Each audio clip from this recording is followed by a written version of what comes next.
All individuals require access to health services at every stage of life in order to experience and understand their sexuality fully, receive support in the choices they make, and have their needs met.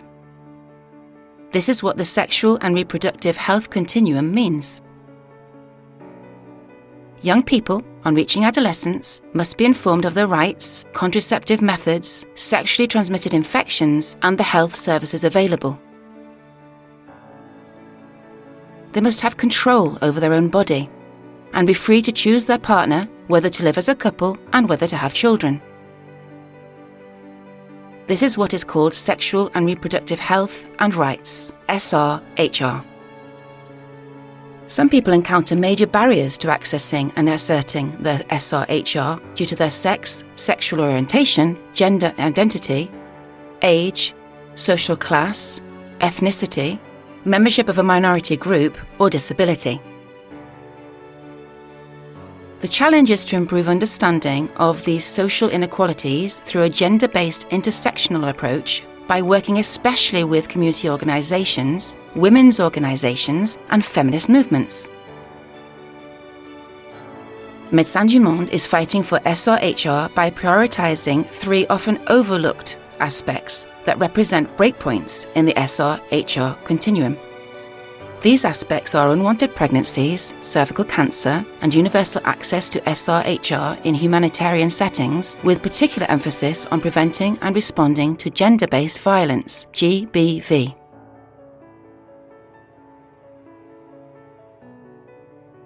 Every year, more than 120 million women and girls worldwide face an unwanted pregnancy. These pregnancies are associated with a range of causes, including problems with accessing contraception, misrepresentations, instances of rape, and legal barriers.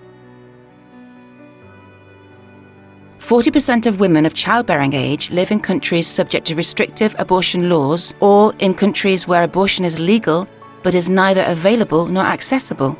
As a result, 25 million abortions are performed in unsafe conditions. Everyone must have the choice of avoiding a pregnancy, terminating an unwanted pregnancy, and equally continuing a pregnancy to full term in safe conditions for both mother and baby.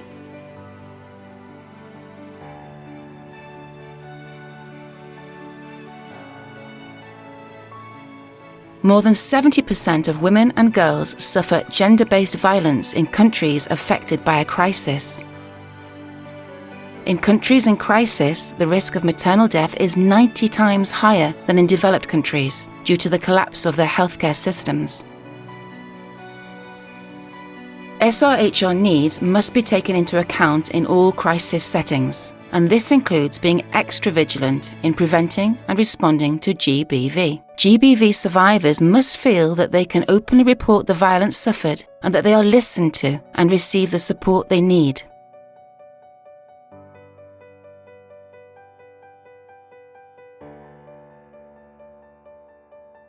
"311,000 women die every year from cervical cancer. 90% of cases arise in low or middle-income countries.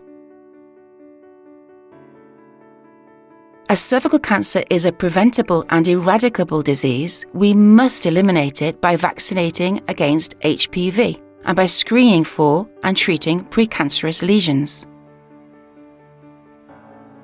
Millions of people are deprived of equitable access to health services and their related rights because their governments prohibit it, because they lack the means, because it is socio-culturally unacceptable, or because health centres are remote or unsuitable.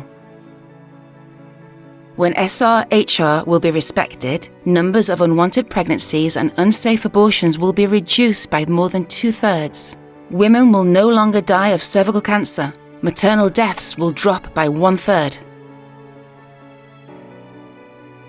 The benefits extend well beyond the field of health. When able to exercise their rights and take control of their lives, women and adolescent girls have a greater chance to pursue their education, seize their wished-for opportunities, and participate in public life. Access to SRHR also impacts on the lives of men and boys, making them more responsible for their own health and more able to express their emotions. Work on gender-related social norms, which have an impact on accessing and exercising SRHR, helps to reduce gender inequalities and discrimination for all of society. For 40 years, Médecins du Monde has prioritised action on rights and health. We campaign to ensure, firstly, that governments guarantee universal access to good quality healthcare that meets everyone's needs, and secondly, that they respect the sexual and reproductive rights of all.